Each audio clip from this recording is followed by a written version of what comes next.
Welcome to Over 50, So What? I'm Carol. For those newbies watching today, we have a mixture of things that happen on this show. But everything we do is designed to help us all have a fun, quality life as long as possible. The last couple of years have been pretty challenging mentally. And to start with today, we chat to Joe Busuttil about hypnotherapy as another great resource to help get to those stories running around in your head. After the break, up on your feet, join us in the fitness segment. Moving your body gives you more energy and actually helps prevent dementia.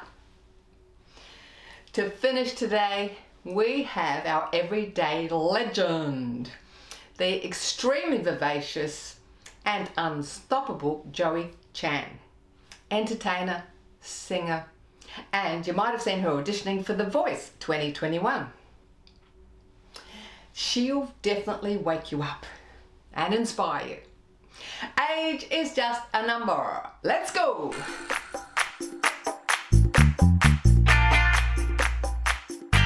Welcome to Energy for Life. When it comes to mental and emotional challenges, you might have tried counselling or maybe something like mindfulness. But have you considered hypnotherapy? And do you know what it is? Today we chat to Joe Busuttil, a qualified clinical hypnotherapist, counsellor and life coach. He has over 15 years experience in mental health. He runs courses and workshops globally and is the host of Secret Men's Business, a men's mental health support. Hi Joe, and welcome to Over 50 So What? Great to have you on the show for the first time. Hello, thank you so much, Cal, for having me. I'm so excited to be here. Now, I've just given you a big introduction about being a clinical hypnotherapist. A lot of people watching today may have been to us like what we call a counsellor, but they don't know what hypnotherapy is. What sort of things do you help people with? You know, what conditions do people have when they come to you? Like really anything. Like phobias are like probably the most common, because anything to do with the subconscious can be done through hypnosis, and hypnosis is probably faster than doing counselling. So you can go and see a hypnotherapist and have anxiety, for example, or have a sort of depressive state, and rather than doing 6-7 sessions with a counsellor, you may be able to deal with that straight away, because the subconscious is what holds all our memories and all our thoughts. And so all we need to do is change that and get to see a different perspective. So what sort of, apart from depression and sort of mental, what other things do people come to you with? You know, maybe anxiety around a special thing. Yeah. I mean, I specialize in anxiety, and I also specialize in life sort of changes. So it's sort of like when people feel stuck. But as I said, phobia, so fear of flying, fear of spiders, fear of, there's any fear that they may have, stop smoking, any addictions that they may experience, like from drugs to eating too much or shopping too much. There's anger management, anything to do with the way that you've perceived yourself, right? So you may have gone to school and said someone did something, and then that belief gets stuck, and then you think that you're not good enough, or you think that you're scared of something. And so by going into the subconscious, we can change that, and it's like dominoes.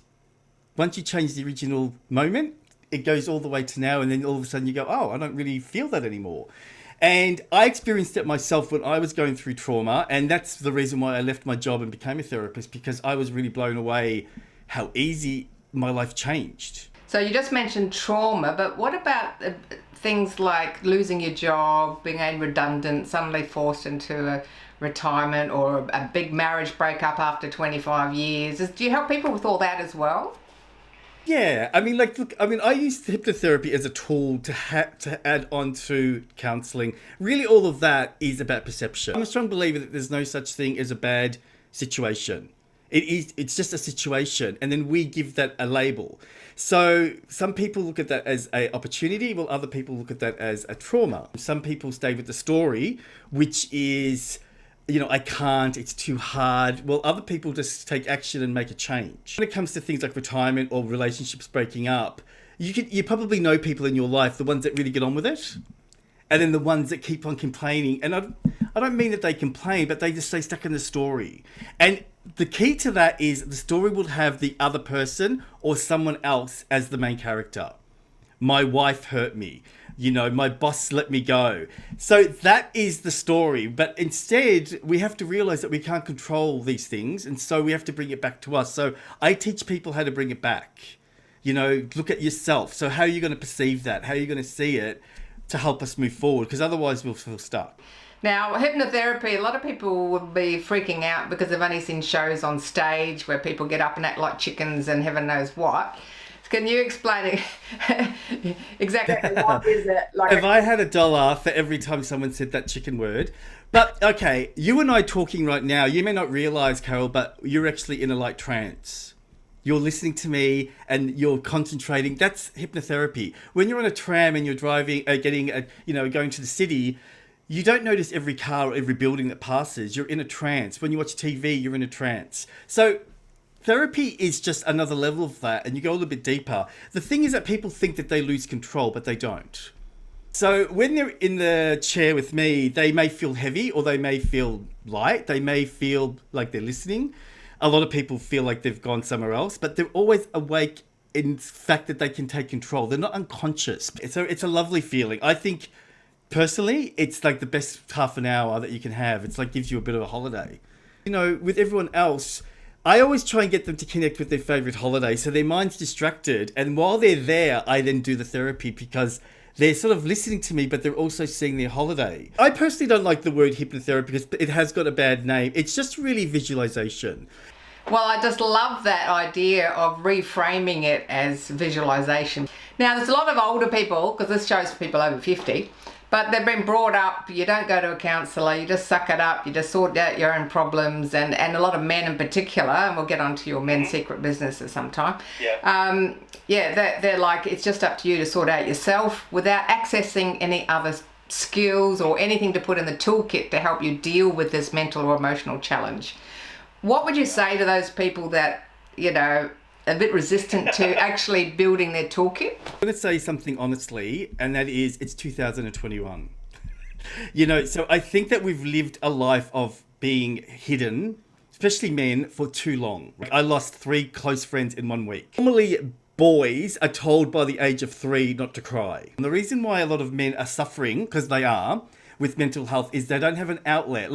So what I would say to the audience is, you have to realize that our way of thinking has to not be connected to the way that we thought it was through our parents. Especially the last 2 years with COVID, more people have got mental health problems now. And if we just keep ignoring it, it means that there's just going to be a lot more suffering. You have to try and accept that sometimes we need to talk to someone. You don't always tell everyone the truth. I call that the masks. I think we wear a lot of masks. And as I'm 54 now, and I love being in my 50s because I finally just removed the mask. I don't care anymore.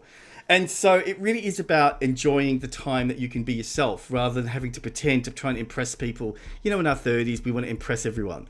It's now time to be free, and that means looking at your mental health. What advice would you say to these people that are still anxious about getting out and about? I'm going to go back to what I said earlier, and I really do believe, this is just my opinion, but it does fall under a mental health guide, is that every time we face a situation, we're at a crossroads. So we have 2 ways of seeing it. We can either go into the story, right, or we can adapt. And really, that's all it is. It's not complicated. So I've made choices so I don't watch the news, for example, right, because I know that it's toxic. I make sure that I meditate. I make sure that I exercise. So I do what I need to do. So I'm always adapting and being productive and being healthy and good. I didn't think that older people would be worried because I haven't really seen older people come to see me. I've noticed a lot more 16-year-olds to 21-year-olds. And I put that down to the fact that they just haven't had resilience training. Now, that was my next question about your top tips for resilience. I think the top 6 for resilience is it's simple. It's just surrendering and just slowly understanding that you're okay. Now, I'm going to make an assumption here. I think most people over 50 have experienced something traumatic in their life, right? The thing to remind yourself is take a few deep breaths and remind yourself you're alive still. You got through it, right? That's resilient. So your main point is, if you're about resilience, is to look at what story is running. See if you can step back and look at the story that's running, bring it back to yourself, and then maybe think back in time to when you went through some trauma and you got through, and you can tell yourself, I can get through anything. I got through that, I can get through that. Because 95% of people over 50 would have been through something. Yeah. In reality, we're still alive. We're still here, right? So we're okay. But they didn't do anything about themselves. Instead, they complained about the government. They complained about COVID. They complained about everyone. They didn't do any complaining about themselves. That's the key. You've got to go, why am I feeling this way? And that gets us to change. It doesn't happen by itself. That is a beautiful way to finish. Why am I feeling this way? What do I need to change? Well, thanks so much for coming on the show, Joe. It's been an absolute pleasure.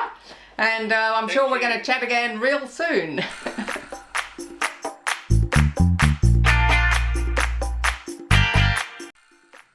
Thanks for watching our TV show. Be sure to hit subscribe and then you'll never miss an episode. Jump on Facebook, join our group, get in on the fun, fitness, wellness and inspiration. I'm Carol, over 50. So what?